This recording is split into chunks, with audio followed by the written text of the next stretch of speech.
Hello everyone, my name is Bhavna and I have cracked NORCET 2020 and I got 53 rank all India. So मैं ज़्यादा कुछ नहीं बोलूँगी, I just wanna share my some tips with you कि most of the student के mind में query रहती है कि हम कहाँ से स्टार्ट करें। जैसे अब हमने एग्ज़ाम दे दिया है, कुछ लोगों का नहीं हुआ होगा तो दे आर लाइक कि अब हम वापस से वही चीज़ें पढ़ें, हमने कहाँ करनी छोड़ दी है, कि हम कहाँ गलती कर रहे हैं। सो वहाँ बहुत सारे स्टूडेंट्स लैक करते हैं। कुछ लोग छोड़ देते हैं कि नहीं होगा और प्राइवेट ज्वाइन कर लेते हैं, या कुछ लोग अभी जस्ट पास आउट हुए हैं तो उनके माइंड में इतनी क्वायरीज होती हैं कि हम कहाँ से स्टार्ट करें। सो मेरे साथ भी ऐसी था। जब 2019 में मैंने पास आउट किया था तो मेरे माइंड में भी क्वायरीज थी कि मैं प्राइवेट ज्वाइन करूं, गवर्नमेंट ज्वाइन करूं, मतलब एमएससी करूं, क्या करूं। तो बस फिर मेरे को गाइडेंस मिली मुझे कोचिंग इंस्टीट्यूट से, बिकॉज सब कह रहे थे कि एक बार कोचिंग जाओ। तो आई थॉट कि ओके लेट्स गो, कि हम एक बार देखते हैं कि कोचिंग में क्या होता है। सो वहाँ पे मैंने सुना कि you should go for a government job, कि आपको पहले जॉब से स्टार्ट करना चाहिए। तो आई थॉट कि okay I will go with this. तो मैंने कोचिंग ली, फिर मुझे एक गाइडेंस मिली। क्या होता है, बुक्स हम सब पढ़ते हैं, ये नहीं है कि आपको कोचिंग लेनी ही है, बट ये होता है कि कहते हैं ना कि अगर आप जंगल में खो गए हो तो अगर आपके पास गाइड होता है तो आप इजीली वो चीज़ें पार कर सकते हो। तो इसी तरीके से कोचिंग इंस्टीट्यूट में जो टीचर्स होते हैं वो आपको एक रास्ता दिखा देते हैं कि आपको इस रास्ते पर चलना है, तो बस वही आपको फॉलो करना है। सबसे पहले आपको क्या करना है, अपने बेसिक स्ट्रॉन्ग करने हैं। हमें लगता है कि हम सॉन्डर्स पढ़ लेंगे, मॉसबी पढ़ लेंगे तो हमारा सिलेक्शन हो जाएगा। नहीं, starts with your books. Now you have time. अभी 2021 में नॉर्सेट फिर से आएगा। इट्स नॉट जस्ट नॉर्सेट, बहुत सारे एग्जाम्स आएंगे। ESIC आएगा, RML भी शायद वैकेंसीज निकालेंगे अपनी, PGI आएगा।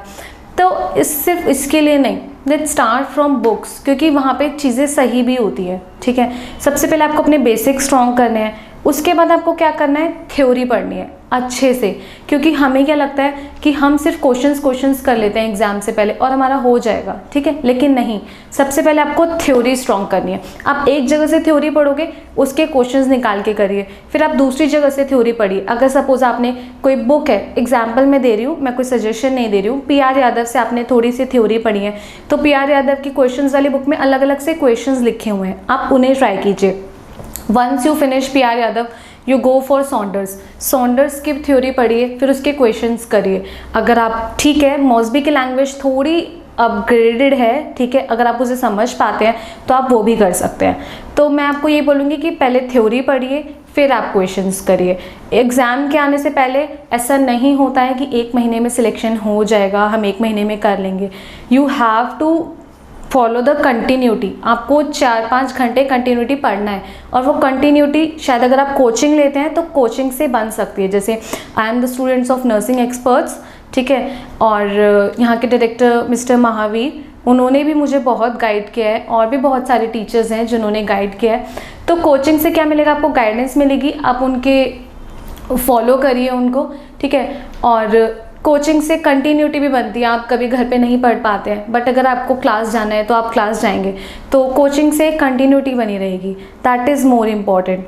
तो कंटिन्यूटी बनाए रखिए, पहले थ्योरी पढ़िए, बेसिक्स क्लियर करिए, फिर उसके बाद क्वेश्चंस करिए। और जब एग्जाम्स आने वाले होंगे तो जस्ट आप जब थ्योरी पढ़ते हैं तो just make notes from your hand. Printed note से कभी नहीं पढ़ना, just notes, make notes from your hand.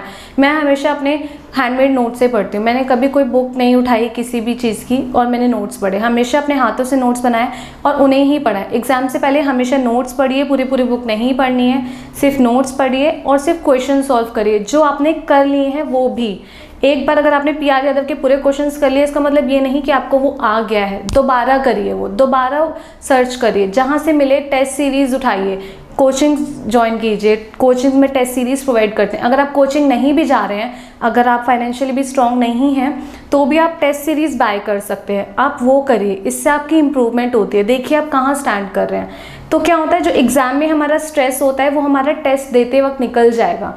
इससे क्या होता है, हमारी जो फीलिंग्स एग्जाम्स के टाइम पे होंगी वो हमारी फीलिंग्स क्या होंगी, टेस्ट सीरीज़ के टाइम पे निकलेंगी। तो टेस्ट सीरीज़ दीजिए, ये सारी चीज़ें करिए।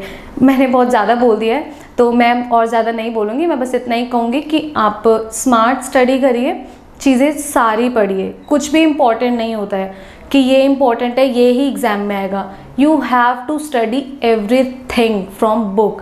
अगर आपको कार्डियो पढ़ना है तो कार्डियो में पूरा पढ़ना है, ऐसा नहीं होता कि MI इम्पॉर्टेंट है, एन्यूरिज्म से कुछ नहीं आएगा।